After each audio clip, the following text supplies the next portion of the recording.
这难道是传说？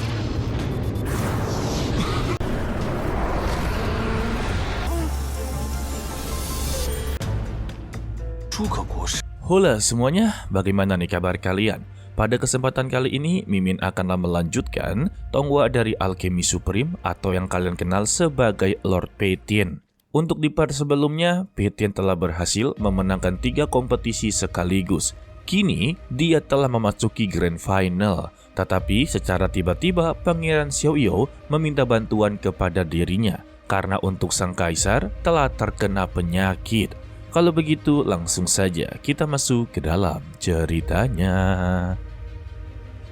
Setibanya di kediaman sang kaisar, Pangeran Xiaoyou dipersilakan untuklah masuk terlebih dahulu. Di sana juga ada penasihat juga serta bawahannya yang kita panggil saja sebagai jenderal. Tetapi jenderal satu ini sungguh begitu angkuh dan sombong. Dia menuduh Peitian adalah orang yang begitu sangatlah mencurigakan. Jadi untuk keselamatan sang kaisar, dia akanlah menahannya dan meminta kepada Peitian untuklah pergi dari sini karena dia tidaklah diundang sama sekali. Tetapi Peitian sama sekali tidaklah peduli. Dia datang ke sini dengan Pangeran Xiaoyou. Dia akanlah kembali jika memang diperintahkan oleh Pangeran Xiaoyou, bukanlah mereka. Dan terucaplah kata-kata dasar bodoh, membuat jenderal di depannya sungguh begitu marah dan langsunglah melayangkan pukulannya. Tetapi tekanan spiritual langsunglah dikeluarkan, membuat dia langsunglah berlutut di hadapannya. Dan Peitian langsunglah menghina-hinanya kalau dia cukup untuk berlutut. Dengan kesombongan dia serta kemampuan dia yang sangatlah kecil, berani untuklah menantang dirinya, itu adalah sebuah kesalahan besar. Ucapan demi ucapan yang dikeluarkan membuat sang jenderal sungguhlah begitu kesal dan dia berhasil untuklah melepaskan dirinya dari tekanan spiritual dan langsunglah melayangkan tinjunya lagi. Tetapi hanya dengan satu sentilan saja dia langsunglah terpental. Namun dia masihlah belum menyerah. Dirinya mengeluarkan tinju harimau. Tetapi secara tiba-tiba adik kedua dari sang kaisar datang untuk menghentikan perselisihan tersebut. Yang ternyata ya ini bukanlah jenderal, melainkan adalah Pangeran Wu Yu. Wadah, namun tetap saja Pangeran Wu Yu tidaklah mendengarkan peringatannya. Sampai-sampai penasihat juga langsunglah memerintahkan dia untuk berhenti. Dan dia mendengarkan penasihat juga guys. Tidak lama dari itu, Pangeran Xiaoyou keluar dari kediaman sang kaisar dengan meminta kepada Peitian untuklah masuk ke dalam. Sang kaisar telah menunggu dirinya. Dan ketika masuk ke dalam ruangan kaisar, setiap lantainya ini berisikan energi spiritual. Dan terlihatlah seekor naga merah yang disebut sebagai obat darah kumis naga yang legendaris sedanglah mengobati sang kaisar guys. Namun yang lebih mengenaskan, naga merah ini ternyata masihlah belum cukup untuk menyembuhkan sang kaisar. Pangeran Xiaoyou hanya menghela napas dan meminta kepada Peitian, sekarang hidup dari sang kaisar berada di tangannya. Dia terserah mau melakukan apapun kepada sang kaisar. Karena sebetulnya kondisi dari sang kaisar sudah memang tidaklah terselamatkan. Jika bukan berkat dari si naga kumis merah satu ini. Dan sang kaisar langsung menyuruh Peitian untuklah mendekatinya dan diagnosa tentang kondisinya. Ketika Peitian inginlah datang, si kumis naga merah ini langsunglah menyerang. Alasannya, dia masih inginlah melindungi sang kaisar. Bagaimanapun kondisinya ya, dia tetap akan melindunginya. Namun, sang kaisar meminta kepada si naga untuklah berhenti menyerang. Dia bukanlah orang jahat, melainkan dialah yang akan menjadi penyelamatnya. Sehingga ya si kumis naga merah ini langsunglah berubah menjadi kecil dan mempersilahkan kepada Peitian untuklah memeriksanya. Waduh, ternyata punya wujud juga dia. Ketika Peitian menyentuh tangannya, jiwanya langsung memasuki lautan kesadaran dari sang kaisar. Di sana dia melihat jiwa dari si obat kumis naga merah ini sedanglah menghadapi masalah besar. Di atas kepala sang naga terdapat celah dimensi yang teruslah menyerap kekuatannya. Petin membenarkan, tanpa adanya si kumis naga merah, mungkin sang kaisar telah meninggal dunia. Tetapi secara tiba-tiba, lantai yang dia sedanglah pijak langsunglah menyerap dirinya. Beruntung, Petin tepat waktu untuklah menghindarinya dan dia kembali tersadar. Setelahnya, sang kaisar mempertanyakan apakah dia mempunyai cara untuklah mengatasi hal seperti ini. Petin meminta maaf karena sebetulnya untuk penyakit dari sang kaisar ini sungguh begitu rumit. Untuk tahap pertama yang bisa dia lakukan yaitu hanya bisa mendetoksifikasi racun miliknya, alias menetralkan racunnya guys. Maka dengan begitu, kemungkinan dia akanlah selamat. Namun, penyebab yang sebenarnya ini terkait dengan harta kehidupan miliknya. Jadi, untuk saat ini, dirinya mengaku tidak dapat menyembuhkan sang kaisar sepenuhnya. Mendengar pernyataan ini saja, sang kaisar sudah begitu sangatlah bangga.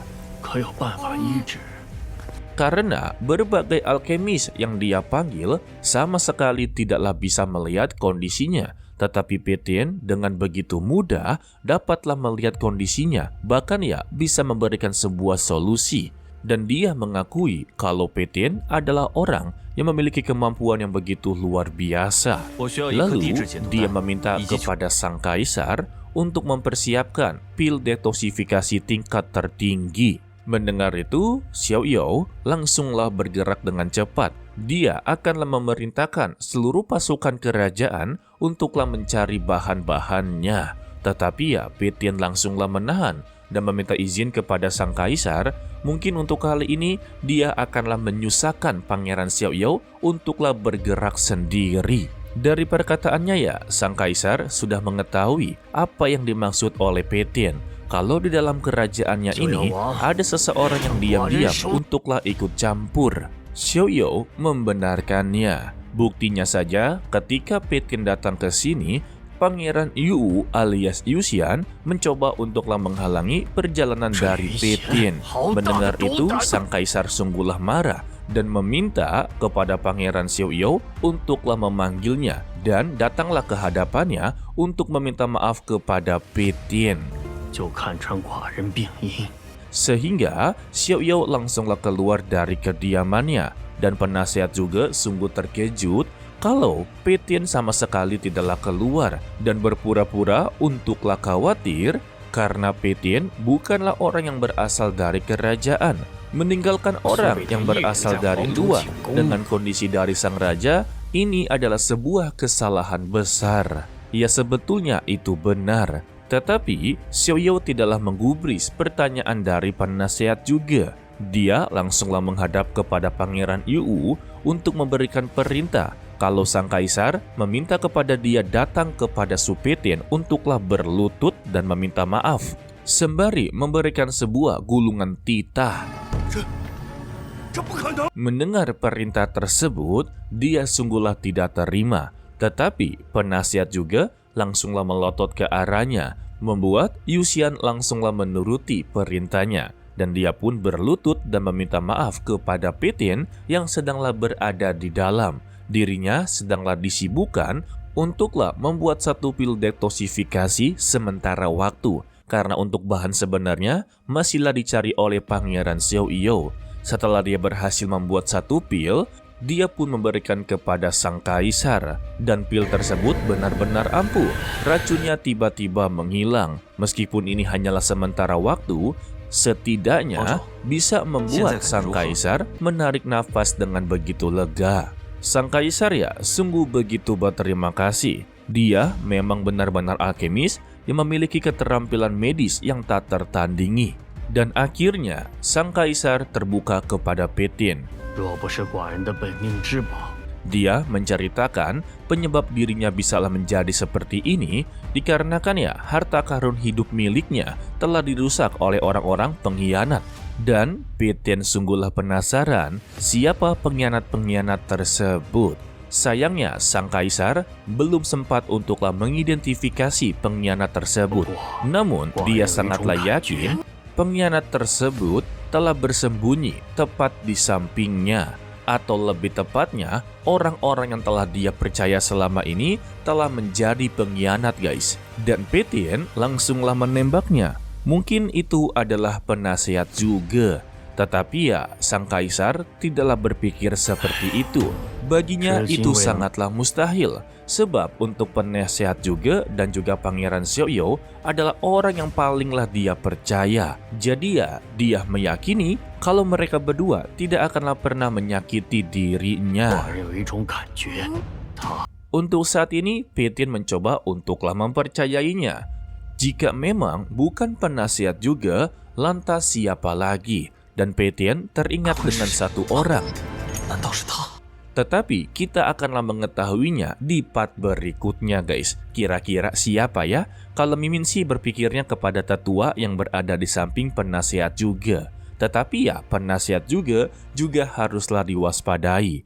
Ya, kita masihlah belum tahu, masih abu-abu. Untuk jawaban yang benar akanlah diketahui di part berikutnya, guys. Oke lah, sepertinya cukup sampai di sini saja dulu untuklah video kali ini. Mimin ucapkan terima kasih kepada kalian yang telah menonton sampai akhir. Pesan dari Mimin, tetaplah menjadi orang yang baik walaupun itu sangatlah sulit. To be continue, sampai jumpa di video berikutnya. Bye bye.